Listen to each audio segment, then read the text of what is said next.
Well, folks, so I got here Saturday morning. So here's the plan.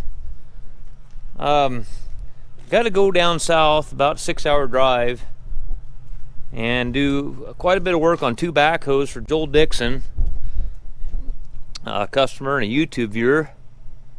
Why is that? What the hell? Trent? I had Trent. That kid.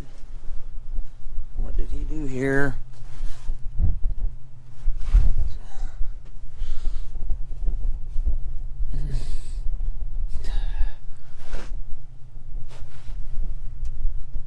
I'm gonna skin that boy. I told him to put a belt tensioner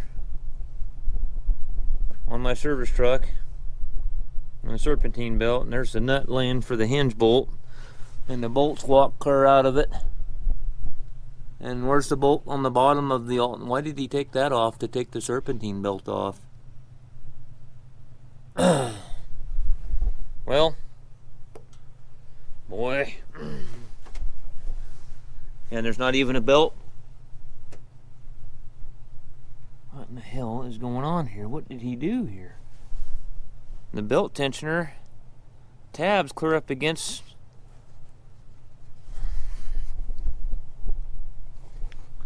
So anyway, so I see something else that I gotta fix before I leave.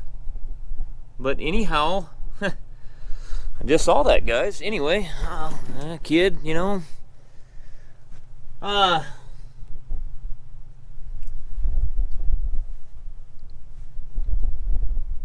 Got here this morning, so I got to go down there. I was going to get my truck. My plan was today, I was going to come in this morning.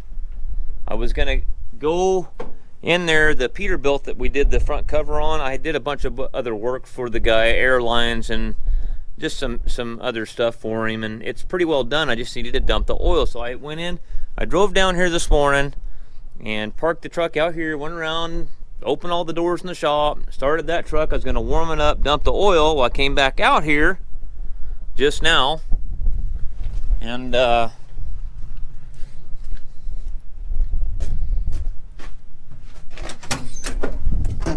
listen to my starter.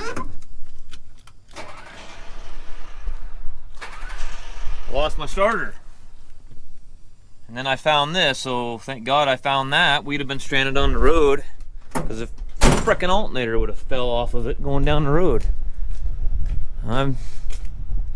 I realize he's 18. I'm not trying to make him look bad online. I'm not trying to do that. It's just this kind of stuff here, it needs to be done right. So I see, what kind of starter do we got here?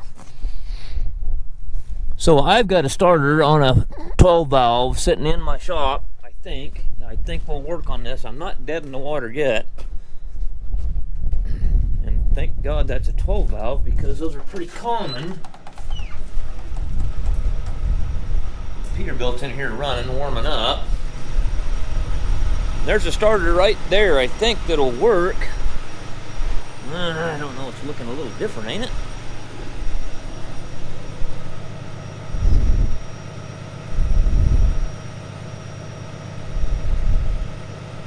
I'm not sure that that's going to work. I guess I need to get the other one out of there first.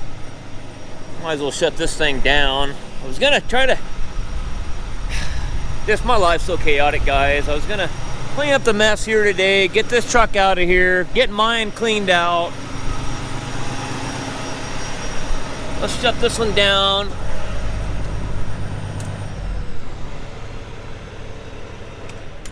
So the guy that owns this truck, he owns 2 trucks, and he has one for kind of a standby. And what he did when this one needed all the work, he just went and swapped the license over from this one to that one. Well, that one's an 08 CM871. Well, he took off in it, and so about 2 weeks ago, he lost the fan hub on it. And then let me go shut this door and keep some of the cold out of here. It's cold this morning. It's about 18 degrees this morning. But get on that boy's ass for losing my belt tensioner and everything.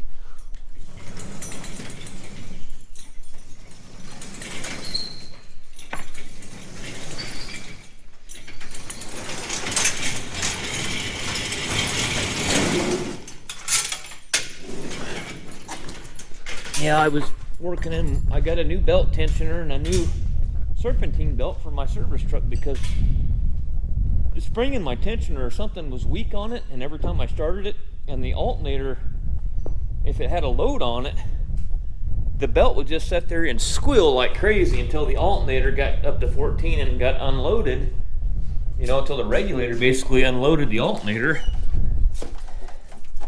It would just squeal like crazy, and I just got so sick of listening to that thing. I said, man, I called Freightliner, and I said, I need a tensioner and a belt for this serial number. And they sent me one over. So I had to change it. I said, here, you can handle that. Go change that belt tensioner and that.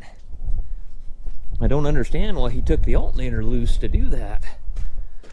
I mean, was the belt not right and he was trying to make it fit, or what in the hell was he doing there? Huh. I am not certain what the lad did there. There was no reason to something. I don't know. We got to figure out what the hell's the deal is with that. Let's get the starter out of there. Let me go and hook my batteries.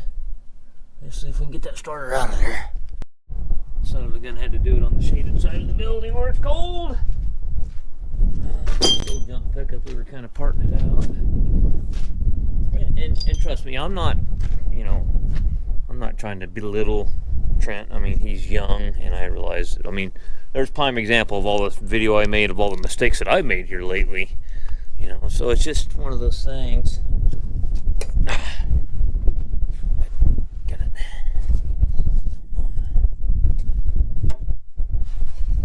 Get this.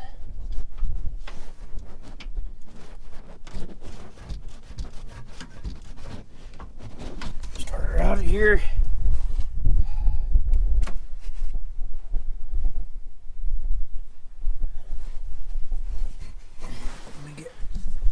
Here, maybe. I've got a couple different Cummins starters here. Hopefully I got one that'll work.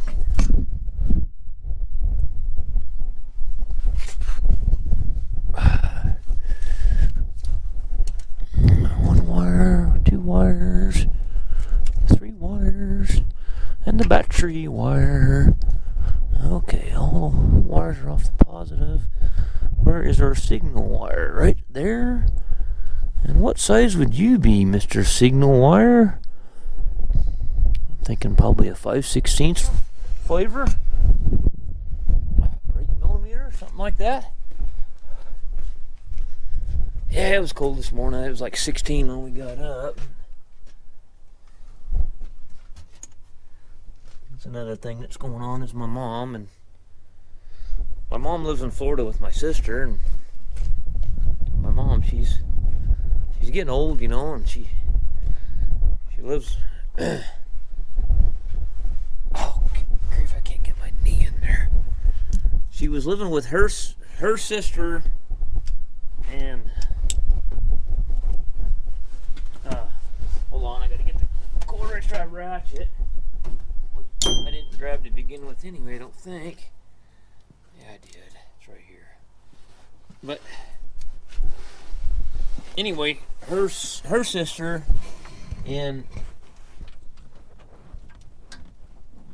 was living with him. She got sick and died. Oh my gosh, I can't get on that sucker. Can't get my hand on the ratchet anywhere. I'm gonna have to put you out here. I just can't do nothing else.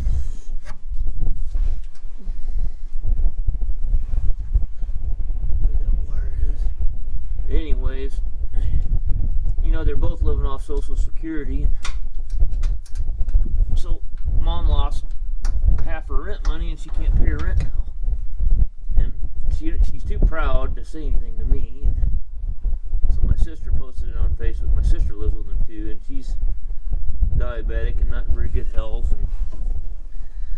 And so my wife called me and said, "Hey, you need to do something." And you know, I just work all the time, and I didn't know much about it. And so I called Mom and said, "Well, you ain't gonna be homeless." I said, "That ain't gonna happen." I said, "I got a rental house up here." I says, says, we'll put you in that rental house, and that's just the way it's going to be. I said, you can disagree if you don't. She don't like the cold weather. She likes Florida because it's warm. But I said, Mom, you don't have to. I says, you can turn the heater on in the house and stay in the house. You're 70 years old anyway. I mean, what the hell you need to be outside any for anyhow?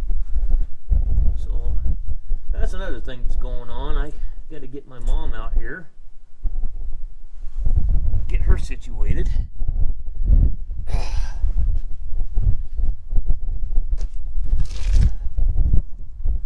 Okay, we got to get the top bolt out of the starter. I'm not sure whether it's going to be easier from underneath or try to get it up here on top. So now we got to figure out how we're going to get her from. I'm going to have to hire a moving company, I think, to go pack her stuff up, put it on a truck, and haul it out here. Is what I'm going to have to do. And then I'll probably fly my wife out there, and Mandy will probably drive them back, or something like that.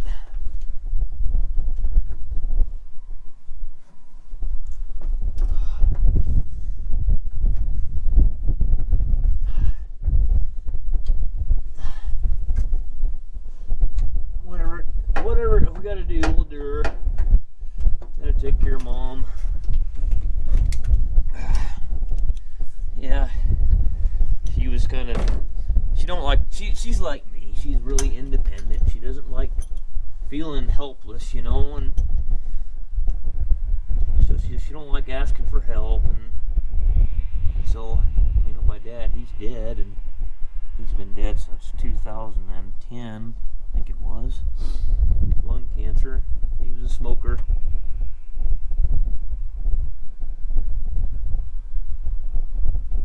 He was a smoker, and Dad didn't really take care of himself either, you know.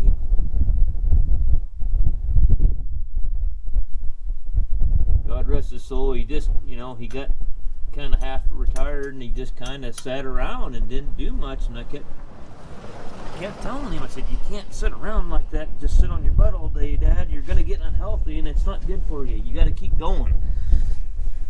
And he just, I don't know, he just kind of got in really bad health, and he didn't last too much longer after that.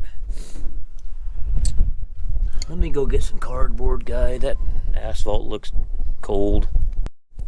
That was one of the things I was going to do, is pressure wash all this stuff off underneath and clean this mess up.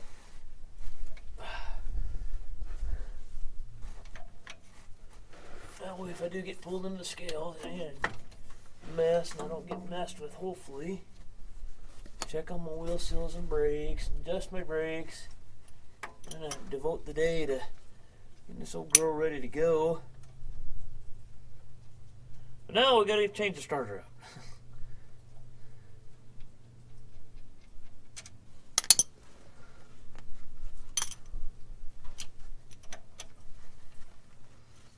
And fix our serpentine belt issue.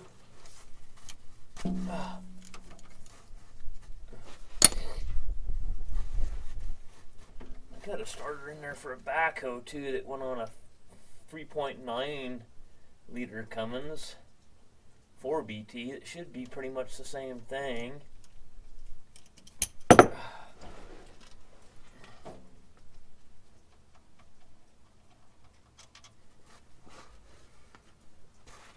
What do we got here?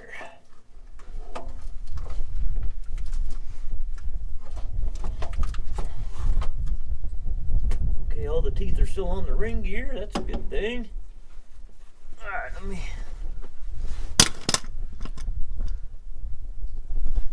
go see what we got for another starter. I got a 12 valve sitting in there that I was going to use one day for a project that I never used, and I know I got a starter in the parts room. I mean, I could probably take this one apart and get it going again, but I don't have time right now to mess with it, so let's see.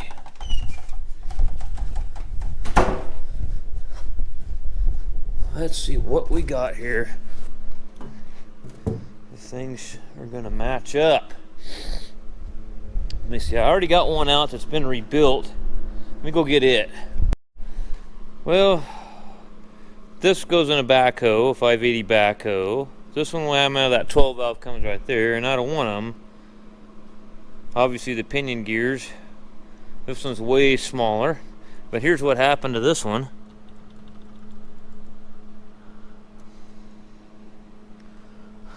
Golly, is there anything I can do to... Shoot. The bushing come out of the nose cone. It almost looks like the whole end of the nose cone's ruined in it. I mean, there ain't nothing left of the bushing that's supposed to be in there. And I don't even have another.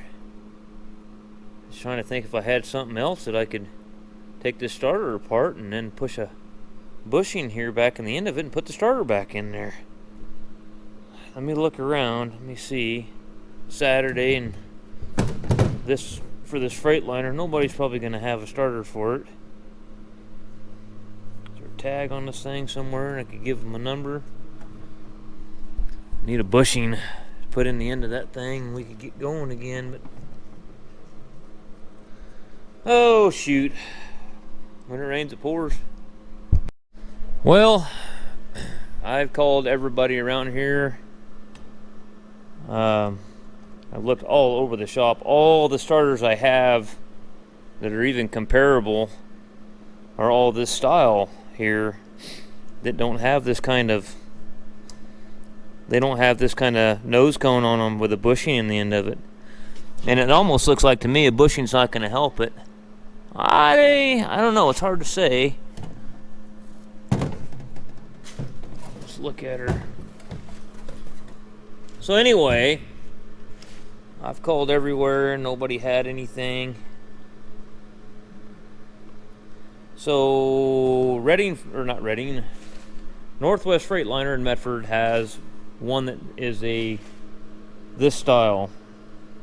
See, these won't work. All these pickup starters and backhoe starters have a different ring gear than this truck starter.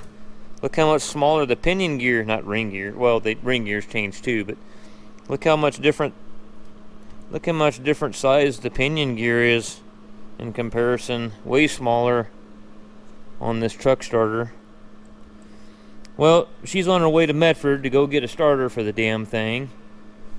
And then I'm just going to keep going. It's going to be a lot more work because now I got to walk a quarter mile to do everything I needed to do. And then I guess we'll just service the damn thing right where it sets, I guess. So anyways, we got to get that belt deal figured out on that part. See what we got to do there to get the serpentine belt right. It's going to be this afternoon before she gets back, before I can even get her going again. So let's see what we got to do to get the serpentine belt on there and the belt tensioner and the alternator back together correctly. As this thing's got to make a 6-hour trip tomorrow. Okay, I guess it's a good thing I'll pressure wash everything off, and I went out to a field and it's caked with mud, and we don't need to be going through scales like that. I mean, anything that they see visibly, you know, they can mess with you with, they're gonna do it. So okay, the batteries are already unhooked. We need to take the tensioner loose. We need a 1/2-inch drive, which is underneath the truck here. Oh,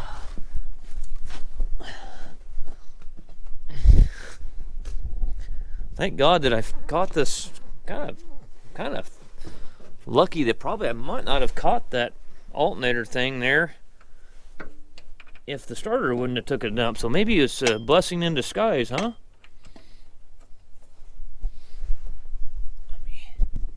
Sorry, I'm on the GoPro 8 again. I got it working again. The other camera still works, but I left it at home, so I got this one working. I'm gonna take the belt loose.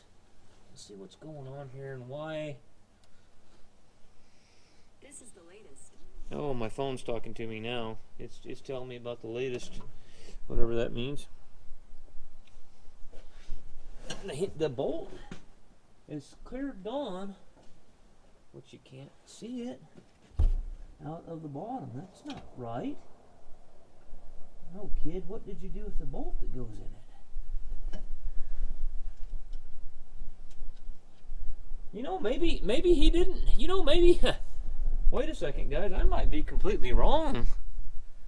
I mean, I might be completely wrong. I'll ask him, but I might be wrong. Maybe the reason it was squealing before is because that was the problem. It may not be nothing that Trent did. You know, come to think of it, that might have been the damn problem all along with it. I bet you Trent didn't do nothing wrong. I bet that damn bolt had come loose on that alternator.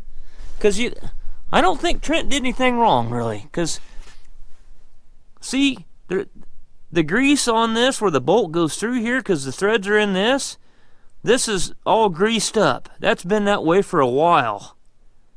So, forgive me, Trent. I don't think you did anything wrong.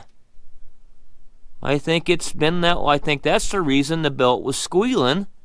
Was because this damn alternator was coming apart. I just thought it was the belt tensioner because a while ago I had the belt tensioner bearing go out, and the damn thing was nobody had the right tensioner, and I'm trying to remember the way the little peg is. It was orientated wrong, and all the tensioners I was getting in town wouldn't work.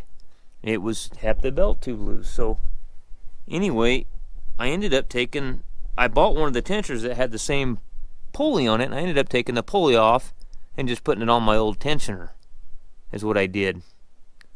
But it always squealed, it seemed like, after that.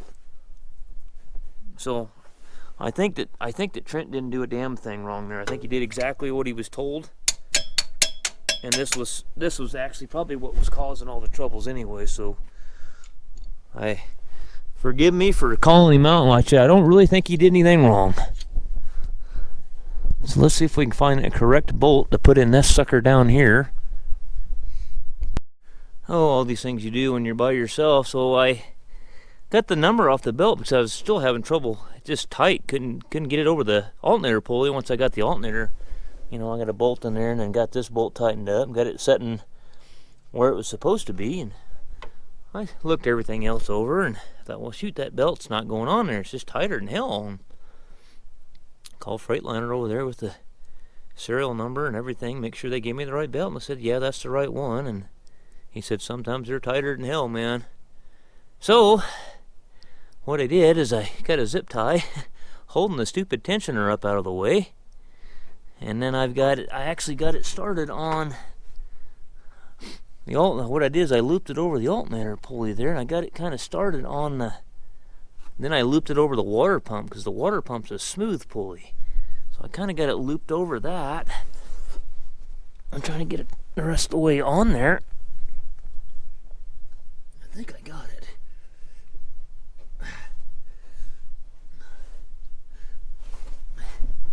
Yeah. I would start it and check it, but we know that's not going to happen.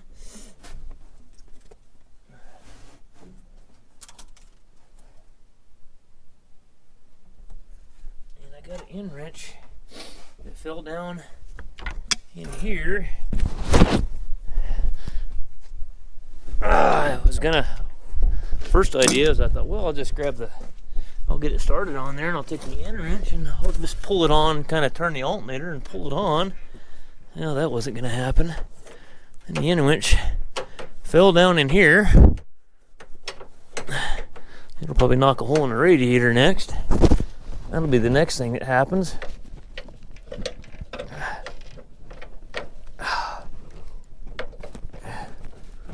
Good grief.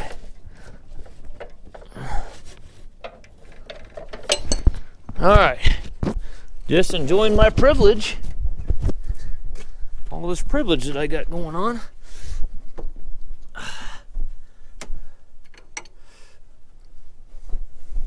Let's make sure we can get the belt to roll itself all the way on. Is it going to do it, or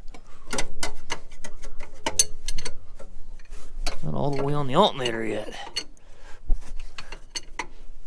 Now it is.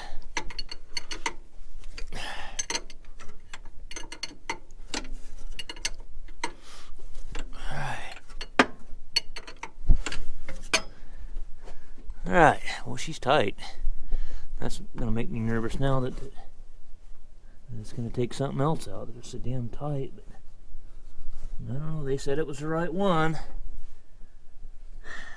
Maybe it'll stretch and wear in there, I hope. I guess we'll see what it... And I'm batting 1,000 today, ain't I? Well, guys, I'll be back with you. I'm gonna go ahead and dump the oil on it, change the filter, get the pressure washer, go over the entire engine, go over the axle, everything, clean this thing up, start cleaning the back out, get it straightened out. It's a disaster. Pressure wash, clean all this up. I noticed this backup light wasn't working, so I want that working. It probably, you shove stuff in here in this back and it knocks the wires off. That's usually what happens. So we got a lot of mess to clean up here because we got to throw a jack in there. I got to get that plate for that dresser. That's the special tool for it. I got to get that out. I wanted to do that in the shop so I didn't have to pack that heavy bastard very far. But I don't know, I got to keep going. I'll be back with you when we start the old girl. Well, guys, it's just about dark 30. We got it. I didn't do near as good a job. I really was wanting to really do a stellar job of cleaning this thing out. I took the pressure washer and I didn't get it as good as I wanted to back here in the back. But I'm just out of time. So I didn't expect Dave to show up on with his, you guys know the outer frame I did on the 389 Peterbilt. He came in, needed his clutch adjusted, and then Kevin showed up with his other truck, and I put a fan hub in it, and the bellows pipe was broke, and I changed that out. Somebody changed it for him once, and it wasn't a very old bellows pipe, and they didn't caulk the little elbow on the bottom right, and they had the damn thing right up against the block, and it rubbed a hole in it. So I got my truck cleaned up good enough, I think. Gotta go home now and clean the cab out, or me and the wife can get in it. Trent's gonna be here at work. I've got some things he can do here, so he'll be here. So anyways, Joel, here I come, buddy. Boy, that starter, that gear reduction starter sure zings this sucker over now. Okay, guys, I'm gonna go home, clean the cab out, and then we're gonna video going down to Joel's.